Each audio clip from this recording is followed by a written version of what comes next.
thoughts. Thank you. Sure, thank you, Rishi. And I'll just start with saying a simple scenario that I faced the last week. We saw two employees resigning. One was Gen X, I would say, and one was a Gen Z, right? And I'm a millennial, so I would say that I am at the right vantage point to see the generations above me and below me. So, and at the outset, I would say that I don't want to generalize because that's not a principle that I believe in. But yes, there are similarities that we see amongst generation, which is why we are discussing this particular topic.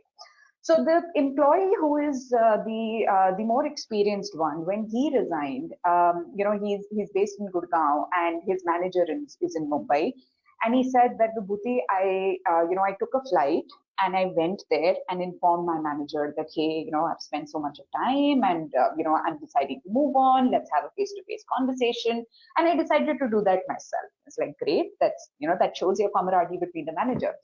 And then we had another employee again spend some time in the organization, a Gen Z, and I heard that they submitted the ticket to their resignation on Workday, right?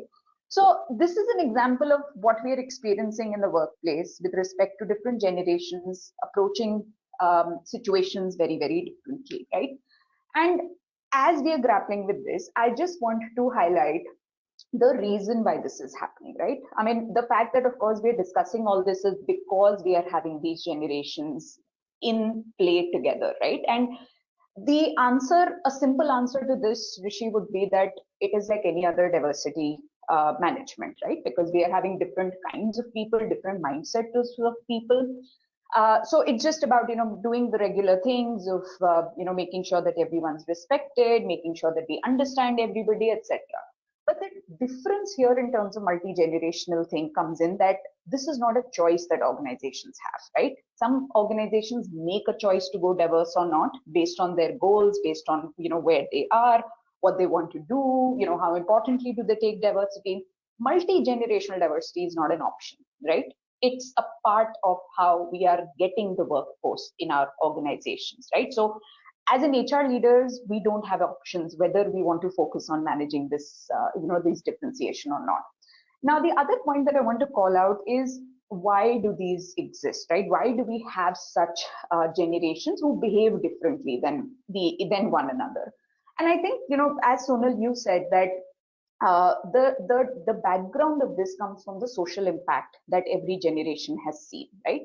The Gen X has seen their parents possibly in the pre-independence era, right? So they were looking at survival, I would say, right? The Gen X's have seen a slightly stable, but they were still struggling with the basic needs, having their basic need necessities met.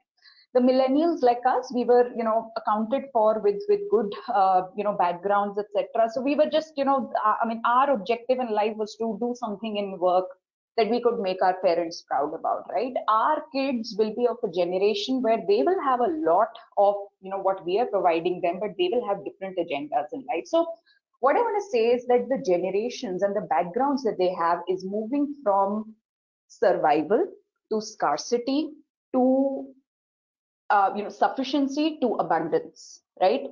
And that is what is coming out in the behavioral dynamics that we see, right? The whole point of who works harder, well, yes, the generation older to mine have seen survival problems, have seen, struggling problems. They had no option but to work hard, right? But is that the same for what I'm seeing in my younger generation? The answer is no, right? And hence their understanding changes on how they approach workplaces. So the answer to Rishi, what you're saying or what we should keep in mind when we are seeing this is that we have to be aware of the context of where somebody is coming from, right? What are their aspirations? What are they looking forward to do, right? As HR leaders, we have the comfort of dealing with not just the work-related conversations, but also the personal aspects of, people's life, and to have that overview is extremely important, right? Next, coming into the point of how does that manager-employee relationship now evolve, right? Traditionally, yes, Simin, like you spoke, it was a traditional work hierarchy culture. Today, the expectation is slightly different. The people who are younger, Gen Zs, don't want to look at their managers just because of age or just because of stature, right? They want to understand whether this person can add any value to my work. They want to understand whether I can learn something from them. If that is the case, yes, that person respects the other person. If that is not the case, then the whole concept of manager and subordinate relationship can be possibly questioned by them, right? Because I mean, the younger generation is very, very driven by what's in it for me, the whys, all the W's come in very, very handy for them when they think and they approach work. And the more we can answer it from that anchor points, the better it is, right? So that's how that relationship is going to change. That unless and until a manager can show that they are able to add some value. Of course, I respect the fact that leadership is just not about making somebody learn. It's about influence. It's about an aura that somebody carries about themselves, and that of course develops over a period of time. But in the space where we are so in the moment of what can you teach me today, what do I learn today, it's the little learnings of every day that matter to a younger generation, right? Similarly, on the opposite side, from a leadership perspective, they might have earlier given more respect maybe to the people who were closer to them and said that, hey, okay, if somebody is junior, maybe I don't want to have a conversation, or there is no need for a conversation, right?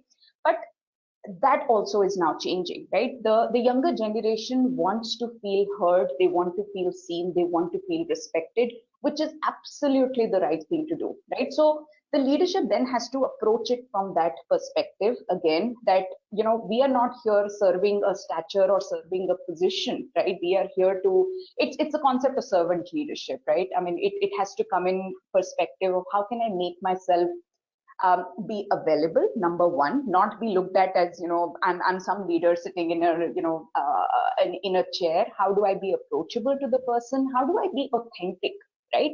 I mean, that's one thing that's coming out very, very strongly into bridging this divide, that if I'm a leader, I do not want to be looked at as I'm perfect, because nobody can be, right? So the more that I can be authentic, the more I will become closer in the way I'm being perceived to somebody else, right? So those are some of the things that I can say. Apart from this, I think every manager and every employee relationship hinges on understanding, hinges on making sure that both of them respect each other. And I think the whole concept of performance management is of course at the end of it, because I'm not discounting any challenges that do exist in coming in approaching these situations. People don't understand, people don't understand the ways of working, etc. But the fundamental pieces of performance management have to remain the same while we keep on adapting to each other's style.